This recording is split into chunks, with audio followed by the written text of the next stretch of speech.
నమస్కారం. Rainbow hospital సుఖీభవకు స్వాగతం. Powered by star hospital. మన పొట్ట ఒక పెద్ద సంశయాల పుట్ట. ఓ పూట ఎక్కడో నొప్పిగా ఉంటుంది, మరో పూట తిన్నది అరిగినట్టు అనిపించదు. ఒక్కో రోజు పొట్టంతా బరువుగా ఉంటుంది, మెలి తిప్పినట్లుగా నొప్పి బాధిస్తూ ఉంటుంది. అయితే విరేచనాలు లేదంటే మలబద్ధకం బాధిస్తూ ఉంటాయి. పొట్టలో కనిపించే ఈ రకమైన సమస్యల్ని డాక్టర్లు పేగుపూత వ్యాధులుగా పిలుస్తారు. పొట్టలో తీరని వేదనను తెచ్చిపెట్టే పేగుపూత సమస్యల గురించి ఇప్పుడు తెలుసుకుందాం.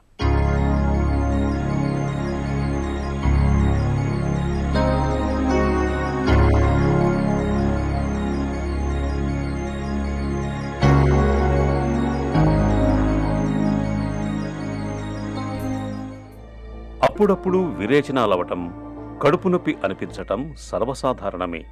అయితే ఈ రెండు ఇబ్బందులు దీర్ఘకాలంగా వేధిస్తున్నాయంటే మాత్రం పేగుల్లో ఏదో సమస్య తలెత్తిందని అనుమానించాల్సి ఉంటుంది.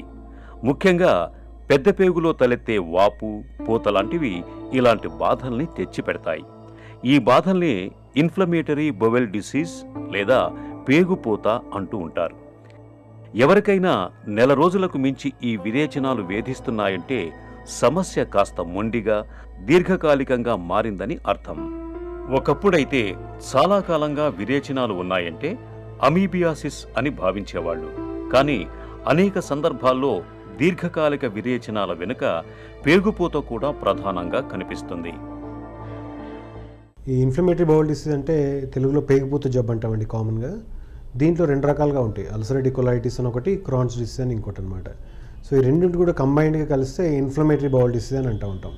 సో మీరు ఫస్ట్ ఇన్ఫ్లమేటరీ బౌల్ డిసీజ్ తీసుకున్నట్టయితే ఈ అల్సరేటివ్ కొలైటిస్ అనేది ఎక్కువగా పెద్ద పేగుపూత అనేది ఆ ఇన్ఫ్లమేషన్ అనేది పెద్ద పేగు లైనింగ్ అంతా ఇన్వాల్వ్ అయి ఉండడం వలన వచ్చే ఇబ్బందులు అనమాట.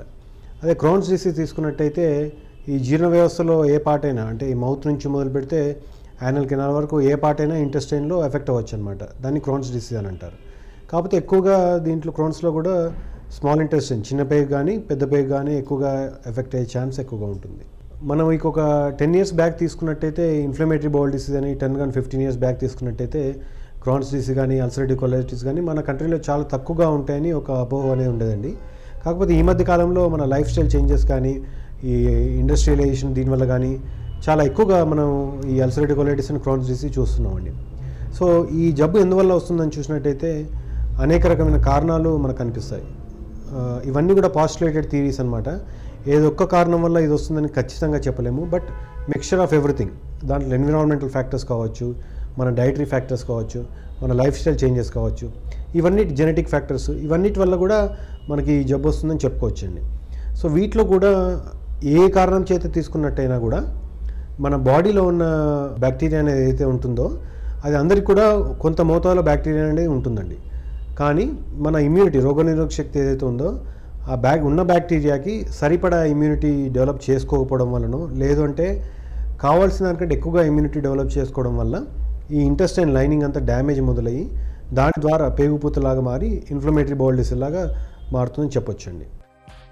విరేచనాలు, రక్తం పడటం, కడుపు నొప్పి, తీవ్రమైన అలసట, జ్వరం, బరువు తగ్గిపోవటం, ఆకలి మందగించటం, మలద్వారం చుట్టూ పుండు పడటం లాంటి లక్షణాలన్నీ పేగుపూత సమస్యల్లో కనిపిస్తూ ఉంటాయి. ఈ పేగుపూత రెండు రకాలుగా ఉంటుంది. పెద్ద పేగులో మాత్రమే పూత, పుండ్లు పడటం లాంటివి కనిపిస్తే అది అల్సరేటివ్ కొలైటిస్.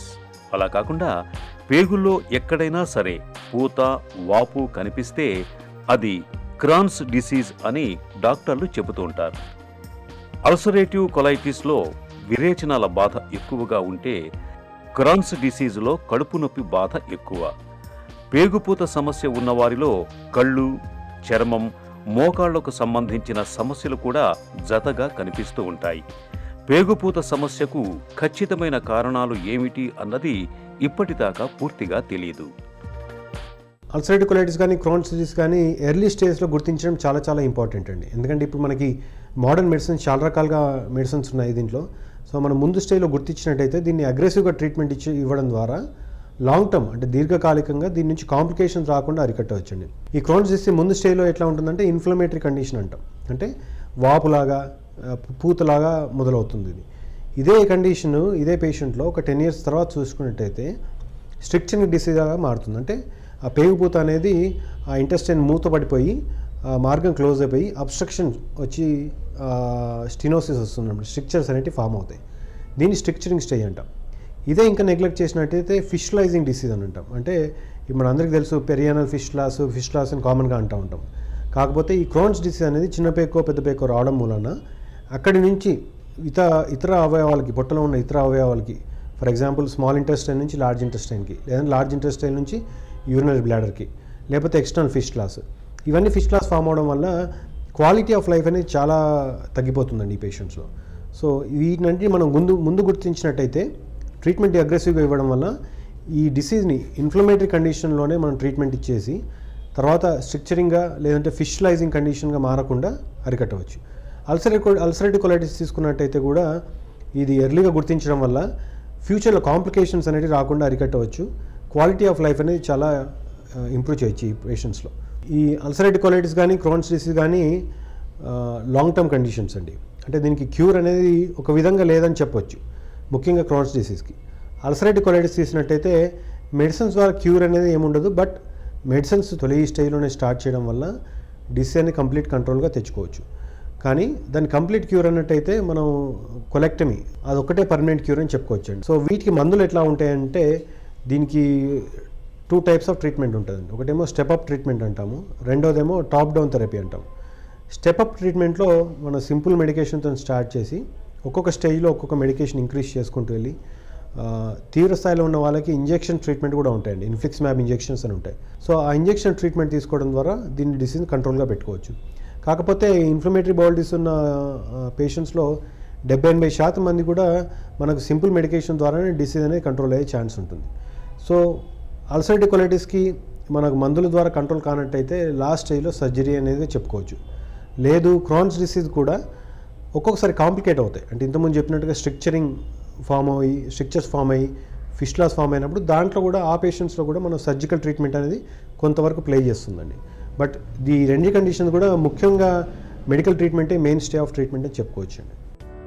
దీర్ఘకాలికంగా విరేచనాలు, కడుపు నొప్పి వేధిస్తుంటే పేగులో పూత, వాపు ఏమైనా ఉన్నాయేమోనని అనుమానించాలి.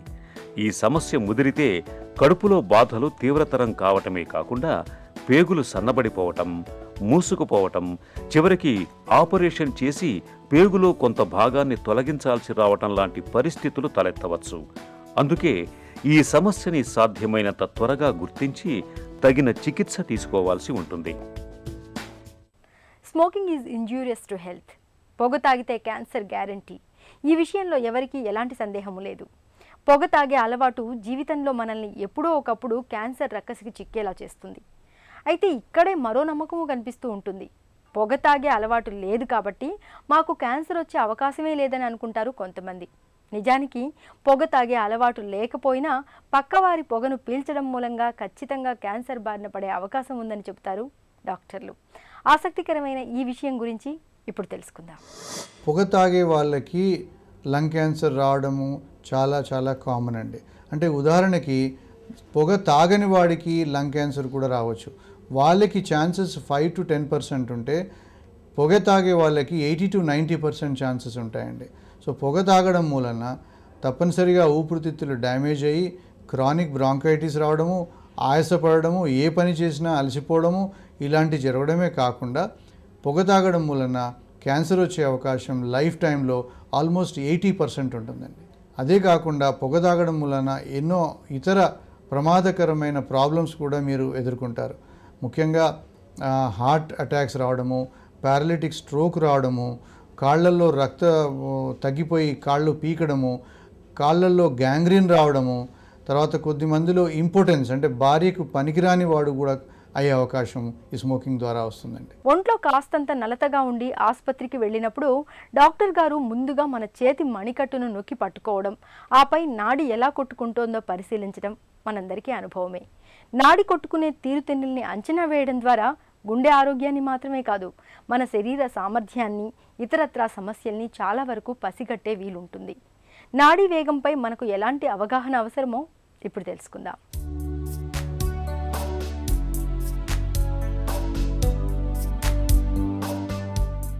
మన గుండె సాధారణంగా నిమిషానికి 72 సార్లు కొట్టుకుంటుంది. అయితే ఈ వేగం మనందరిలో ఒకే రకంగా ఉండదు. ఒక్కొక్కరిలో ఒక్కో రకంగా ఉంటుంది. వయసు పెరుగుతున్న కొద్దీ గుండె వేగంలో మార్పులొస్తాయి. మణికట్టు, మోచేయి, మెడ, పాదం పైన మనం నాడీ వేగాన్ని స్పష్టంగా గుర్తించవచ్చు. ఈ భాగాల్లో వేలిని పెట్టి 60 సెకండ్లలో నాడి ఎన్నిసార్లు కొట్టుకుంటుందో లెక్కేస్తే గుండె వేగం తెలుస్తుంది. విశ్రాంతి సమయంలో మన శరీరానికి రక్త సరఫరా అంతగా అవసరం ఉండదు. కాబట్టి గుండె కొట్టుకునే వేగం కూడా తగ్గుతుంది.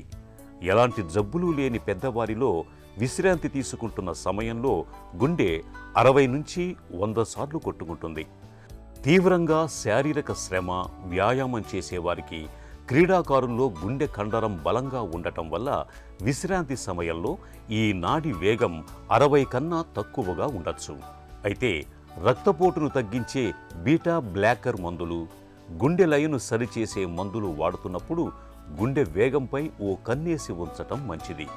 ఇలాంటి వారిలో ఏవైనా తేడాలు కనిపిస్తే మందుల మోతాదు మార్చటము, వేరే మందులకు మారటము చేయాల్సి ఉంటుంది. గుండె వేగం చాలా తక్కువగా ఉన్నా, తరచుగా గుండె వేగం పెరుగుతున్నా, ముఖ్యంగా బలహీనత, తల తిప్పటం, వణుకు వంటివి ఉంటే వెంటనే డాక్టర్కి చూపించుకోవటం మంచిది. ఏవైనా సమస్యలుంటే ముందుగానే జాగ్రత్త పడే అవకాశం ఉంటుంది. దువ్వెనతో జుట్టును దువ్వుకోవడం, పెన్నుతో రాయడం, ఏదైనా వస్తువును పట్టుకోవడం మామూలుగా అయితే ఇవేమీ పెద్ద కష్టమైన పనులు కాదు. కానీ భుజం బిగుసుకుపోయినప్పుడు, నొప్పి బాధిస్తున్నప్పుడు తేలికైన ఈ పనులే అతి కష్టమైన వ్యవహారాలుగా మారిపోతాయి. చాలా ఏళ్లుగా షుగర్ జబ్బుతో బాధపడుతున్న వాళ్ళలో చాలామందికి ఈ సమస్యలు ఎదురవుతూ ఉంటాయి. ఈ రకమైన పరిస్థితిని డాక్టర్లు ఫ్రోజన్ షోల్డర్ అని పిలుస్తారు. భుజం బిగుసుకుపోయి నొప్పితో బాధిస్తున్నప్పుడు ఏం చేయాలో, ఎలాంటి చికిత్స తీసుకోవాలో డాక్టర్ని అడిగి ఇప్పుడు తెలుసుకుందాం.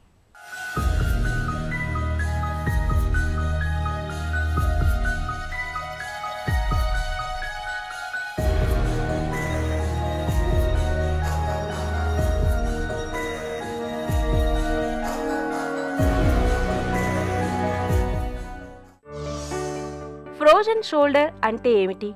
ఫ్రోజన్ షోల్డర్ అంటే అండి బిగిసిపోయిన జాయింట్. కామన్గా మనం చూసేది ఏంటంటే పెద్ద వయసులో ఉన్న వాళ్ళకి ఏంటంటే ఈ షోల్డర్ మూమెంట్ అనేది మొత్తంగా రాకుండా ఇక్కడ బిగుసుకుపోయి అంతవరకే ఆగిపోతుంటుంది. రెండోది ఏంటంటే మనం వీపు రుద్దుకోవాలనుకోండి, చెయ్యి వెనక్కి వెళ్ళదు, అక్కడ ఆగిపోతుంటుంది. బట్టలు వేసుకొని చెయ్యి ఎత్తుదాం అనుకుంటే అక్కడ బిగుసుకుపోతుంది. ఇది బిగుసుకుపోయిన షోల్డర్ జాయింట్ అండి. దీన్ని మనం ఫ్రోజన్ షోల్డర్ అంటాం. భుజం బిగుసుకుపోవడానికి కారణాలేంటి? ఈ సమస్యకి మెయిన్గా రిస్క్ ఫ్యాక్టర్స్ అండి. కామన్గా షుగర్ ఉన్న వాళ్ళకి కామన్గా వస్తుంటుంది. షుగర్ ఉన్న వాళ్ళలో ప్రాబబ్లీ ఒక 50-60% అనుకోవచ్చు అండి ఈ షోల్డర్ ప్రాబ్లమ్స్ ఉంటాయి. ఈ షుగరే కాకుండా కామన్గా ఇప్పుడు చిన్నపిల్లలను తీసుకున్నాం అనుకోండి, ఇంజురీస్, ఎప్పుడైనా షోల్డర్ ఇంజరీ అవుతుంది, దాన్ని సరిగ్గా ట్రీట్ చేయకుండా, అంటే టైం ప్రకారము దానికి ఫిజియోథెరపీ కానీ ఎక్సర్సైజ్ కానీ చేయకుండా బిగపట్టి కూర్చుంటే అది బిగుసుకుపోద్ది. ఇప్పుడు షోల్డర్ జాయింట్ ఉంది ఎందుకంటే అండి అది మూవ్మెంట్ కోసం, అది ఎంతవరకు అవసరమో అంతవరకే దాన్ని బిగించి పెట్టాలి. ఎక్కువ కాలం మనం బిగించామనుకోండి అది బిగుసుకుపోయి తర్వాత మూవ్మెంట్స్ కష్టం అవుద్ది. భుజం బిగుసుకుపోవడం వల్ల ఎలాంటి సమస్యలు ఉంటాయి? ఫ్రోజన్ షోల్డర్ అనేది అండి ఒక్కసారి మనకు ఒక్క రాత్రిలోనే మొత్తం షోల్డర్ అంతా బిగుసుకుపోదండి. మొదట మనం చూసేది ఏంటంటే నొప్పి. ఇప్పుడు భుజంలో నొప్పి వస్తుంటుంది, దాని తర్వాత కదలికలు మెల్లగా తగ్గటం, ఒక స్టేజ్కి వచ్చేసరికి అసలు కదలిక ఉండకపోవడం వస్తుంటుంది. కాంప్లికేషన్స్ కామన్గా ఏంటంటే మనం ఎక్కువ మూవ్ చేయకుండా పట్టుకుంటే రాను బిగుసుకుపోయి అసలు మూవ్మెంట్స్ అనేది అరుదుగా చాలా తక్కువగా ఉండిపోతాయి. అప్పుడు మనం అసలు ఆ పలానా భుజంతో ఇంకా అసలు ఏమీ చేయలేకపోతాం. దాంతోపాటు నొప్పి, అటువైపు పడుకుంటే నొప్పి, కదలలేని పరిస్థితి, ఏం చేయలేని పరిస్థితిలో ఉంటాం. అందుకని ముందులే ట్రీట్మెంట్ చేసుకుంటే బెటర్ అండి. ఫ్రోజన్ షోల్డర్ను ఎలా నిర్ధారిస్తారు? మాకు వచ్చే పేషెంట్ చెప్పే విధానం అంటే వాళ్ళకున్న కష్టం చెప్పేది ఒకటి, అది హిస్టరీలో ఉంటుంది. రెండోది ఎగ్జామినేషన్. కామన్గా కంప్లీట్ ఎగ్జామినేషన్ చేస్తాము. పేషెంట్ నుంచోబెట్టి ఎంతవరకు మూవ్మెంట్ వస్తుంది అనేది చూస్తామండి. ఫస్ట్ ఇంపార్టెంట్ థింగ్ ఏంటంటే అండి, మీరు ఇట్లా అందరూ కూడా మీ భుజాలు మోచేతులు ఛాతీకి ఆనించుకొని ఈ మణికట్టు మాత్రం తిప్పండి. రెండు వైపులు కంపేర్ చేసుకొని చూడాలి మనం. రెండు వైపులు ఒకే విధంగా ఉందా, ఒకవైపు తగ్గిందా. తగ్గింది అంటే ఇప్పుడు ఒకవైపు నార్మల్గా ఉంది, ఇటువైపు తగ్గింది అంటే మీకు ఫ్రోజన్ షోల్డర్ ఉన్నట్టు. సో మీరు వెంటనే డాక్టర్ని సంప్రదించాలి. ఇది ఫస్ట్ అండ్ ఫోర్మోస్ట్ సైన్ అంటామండి. ఈ బయటికి తిప్పే విధానం, ఆ మూవ్మెంట్ తగ్గిపోద్ది, దీన్ని రొటేషన్ అంటాం. అది సో క్లినికల్ ఎగ్జామినేషన్. రెండోది ఇన్వెస్టిగేషన్స్. ఇప్పుడు ఈ ఫ్రోజన్ షోల్డర్ అనేది మెయిన్గా ఏంటంటే జాయింట్ లైనింగ్ బిగుసిపోవటం వల్ల. సో దానికి మనం ఎక్స్రేలు కానీ ఎంఆర్ఐలు కానీ అవసరం లేదు, కానీ అది దేనివల్ల వచ్చిందనేది చూసుకోవడానికి అనేది మనం ఎక్స్రే ఫస్ట్ కామన్గా చేస్తామండి. ఆ ఎక్స్రేలో బోన్ నార్మల్గా ఉందా అబ్నార్మల్గా ఉందా చూసుకుంటాం. రెండోది బ్లడ్ టెస్ట్. ఇప్పుడు కొంతమందికి కీళ్ళ వాతం ఉంటుంది, ఆ కీళ్ళ వాతం కూడా ఈ విధంగా అవ్వచ్చు. సో అందుకని బేసిక్ బ్లడ్ టెస్ట్ ఒకటి చేసుకోవడం. మూడోది అవసరం ఉంటే ఎంఆర్ఐ స్కాన్. మామూలుగా మేము ఫ్రోజన్ షోల్డర్కి ఎంఆర్ఐ స్కాన్ చేయమండి, కాకపోతే చిన్న వయస్కులు షోల్డర్ బిగుసిపోతే అప్పుడు వాళ్ళకి ఫస్ట్ టైము గూడు బయటకు వచ్చింది కాబట్టి అప్పుడేమన్నా ప్రాబ్లం ఉందా అనేది చూడటానికి ఎంఆర్ఐ చాలా అరుదుగా వాడుతుంటాం. సో మీకు అసలు ఇన్వెస్టిగేషన్స్ అంటే ఈ ఎక్స్రే కొద్దిపాటి బ్లడ్ టెస్ట్ తోటి తెలిసిపోద్ది కన్ఫర్మేషన్ ఫ్రోజన్ షోల్డర్ ఉందా లేదా అనేది. భుజం బిగుసుకుపోయినప్పుడు చికిత్స ఎలా ఉంటుంది? ఒకసారి కన్ఫర్మ్ అయిన తర్వాత అండి ఫ్రోజన్ షోల్డర్ అనేది అది 3 స్టెప్స్లో ఉంటుందండి. ఆ 3 స్టెప్స్లో మీరు ఏ స్టెప్లో ఉన్నానని, అంటే ఈ 3 స్టెప్స్ కూడా మనకి టైం పీరియడ్ ఎప్పుడు స్టార్ట్ అయింది, నెలల రోజుల, కొంచెం టైం ఇవ్వచ్చు. ఇదేమీ గుండెకి సంబంధించింది కాదు, ఇది బ్రెయిన్కి సంబంధించింది కాదు, మనం పరిగెత్తి ఆపరేషన్ చేసుకునే అవసరం లేదు. అవసరం ఉంటే కొంచెం ఎక్సర్సైజ్ నేర్పిస్తూ ఉంటారు. అది ఎంతవరకు మీకు బిగుసిపోయిందనేది చూసి దాన్ని బట్టి ఎక్సర్సైజ్ చెప్తారు. ఇప్పుడు బాగా బిగుసిపోయింది అనుకోండి, కొంచెం ఇంటెన్స్ ఎక్సర్సైజ్ ఉంటాయి. సో మీకు ఏంటంటే ఫిజియోథెరపిస్ట్ గైడెన్స్ ఉండాలండి. అలా అని మీరు రోజు వెళ్ళే అవసరం లేదు. వాళ్ళ సూపర్విజన్, అంటే వారానికి 1 సారో 2 సార్లు 3 సార్లు అవసరం బట్టి వెళ్ళాల్సి వస్తుంది. అదనే మీరు ఎక్సర్సైజ్ ఇంట్లో చేసుకోవాలి. రెండో ఫేజ్లో మేము ఏం చేస్తామంటే అన్ని రకాలు ట్రై చేసిన తర్వాత కూడా కొంతమందికి బిగుసుకుపోయి ఉంటుంది. అంటే దాని అర్థం ఏంటంటే అది బాగా గట్టి పడిపోయి ఇంకా కదలదు. అప్పుడు మేము సర్జన్స్ లాగా మేము స్టార్ట్ చేస్తాం. ఏమిటంటే ఇప్పుడు లేటెస్ట్గా ఉన్నది ఏంటంటే కీ హోల్ సర్జరీ. అంటే ఒక చిన్న భుజానికి 2-3 చిన్న ఘాట్లు పెట్టి కెమెరాలో చూసుకుంటూ దాని ఎంతవరకు ఎక్కడ బిగుసుకుపోయిందో అక్కడ రిలీజ్ చేసుకుంటే అప్పుడు మీకు ఈజీగా మూమెంట్స్ వచ్చేస్తాయి. ఈ సర్జరీ కూడా మీరు హాస్పిటల్ అడ్మిషన్ కూడా అవసరం లేదు. దీన్ని డే కేర్ సర్జరీ అంటాం. మీరు మార్నింగ్ వచ్చి ఆపరేషన్ చేయించేసుకుంటే సాయంత్రం కల్లా ఇంటికి వెళ్ళిపోవచ్చు. ఫ్రోజన్ షోల్డర్ ఉన్నప్పుడు ఎలాంటి జాగ్రత్తలు తీసుకోవాలి? 2 విధానాలండి. ఒకటేమో మనకి ఫ్రోజన్ షోల్డర్ రాకుండా ఎలా జాగ్రత్తలు తీసుకోవాలి, రెండోది వచ్చిన తర్వాత ఏమి జాగ్రత్తలు తీసుకోవాలి. ఇప్పుడు మొదటి దానికి వస్తే చేతులు ఛాతీ కానిచ్చి టెస్ట్ చేసుకొని చూసుకోండి ఎంత మూమెంట్స్ వస్తున్నాయి. కొద్దిగా తగ్గింది అనుకోండి, దాన్ని మీరు ఇంప్రూవ్ చేయాలి. అంటే ఫస్ట్ మీరు డాక్టర్ని అప్రోచ్ అయ్యి డాక్టర్ కన్సల్టేషన్ తోటి ఎక్సర్సైజ్ స్టార్ట్ చేయాలి. ఎక్సర్సైజెస్ రోజుకి ఎన్నిసార్లు వీలవుతే అన్నిసార్లు చేసుకుంటూ ఆ ఎక్సర్సైజ్ ఫిజియోథెరపిస్ట్ చూపిస్తారు రెగ్యులర్గా, అది ఒకసారి అక్కడ చేసుకోవడం. దాని తర్వాత మీరు ఇంటికి వచ్చి రెగ్యులర్గా చేసుకుంటే అసలు ఆపరేషన్ అనే ఛాన్సెస్ చాలా చాలా తక్కువ అండి. రెండో విధానం ఏంటంటే ఇప్పుడు ఆల్రెడీ వచ్చిన వాళ్ళకి ఇప్పుడు మన రోజువారీ కార్యక్రమాలు కష్టం అవుతుంటాయి, స్నానం కానీ తలదూకోవడం కానీ. ఇప్పుడు అందుకనే మీరు రెగ్యులర్గా ఎక్సర్సైజ్ చేసుకుంటూ, ఇప్పుడు కొంతమందికి ఏంటి దువ్వెన ఇక్కడ దాకా రావచ్చు, మనకి దువ్వెన అందకపోవచ్చు. అలాంటప్పుడు కొంచెం పొడుగు దువ్వెనలు వాడుకోవడం, అది రాను మీరు ఎంత వాడితే అంత మూమెంట్ వస్తుందండి. అంతేగాని నొప్పి వస్తుంది బాబాయ్ ఇది ఇరిగిపోద్దేమో తెగిపోద్దేమో, అక్కడ తెగి విరిగిపోవడానికి అంత తొందరగా ఏమి కావండి. మీరు ధైర్యం తెచ్చుకొని కొంచెం నొప్పి వచ్చినా దాన్ని రోజు సాగదీస్తుంటే అప్పుడు సాగుద్దండి. భుజంలో సమస్యలు మొదలైన తొలినాళ్లలోనే ఫిజియోథెరపీ తీసుకోవడం, అవసరమైతే చిన్నపాటి సర్జరీ చేయించుకోవడం ద్వారా భుజం బిగుసుకుపోవడం అనే సమస్యను ఎలా సరిచేసుకోవచ్చో తెలుసుకున్నాం కదా. ఇక ఈరోజు కార్యక్రమాన్ని ముగించే ముందు రెయిన్బో హాస్పిటల్ సమర్పించే ఒక చిన్ని చిట్కా మీకోసం. ఆకలి లేకపోవడం, తిన్నది సహించకపోవడం, అజీర్తి సమస్యలతో బాధపడుతున్నప్పుడు మిరియాల పొడిలో కాస్త నెయ్యిని కలిపి అన్నం మొదటి ముద్దతో తినడాన్ని అలవాటు చేసుకోండి. ఆకలి మందం తగ్గుతుంది, ఆకలి కూడా బాగా పెరుగుతుంది. సుఖీభవ కార్యక్రమానికి సంబంధించి మీ విలువైన సూచనలు సలహాల్ని వెంటనే మాకు రాయండి. మా చిరునామా Sukhibhava, ETV 2, Ramoji film city, Hyderabad 501-512 లేదా sukhibhava@etv.co.in ఈమెయిల్ చేయండి. మీ ఆరోగ్య సంజీవిని సుఖీభవ కార్యక్రమాన్ని ఇప్పుడు www.youtube.com/etv2india లింక్ ద్వారా వీక్షించండి.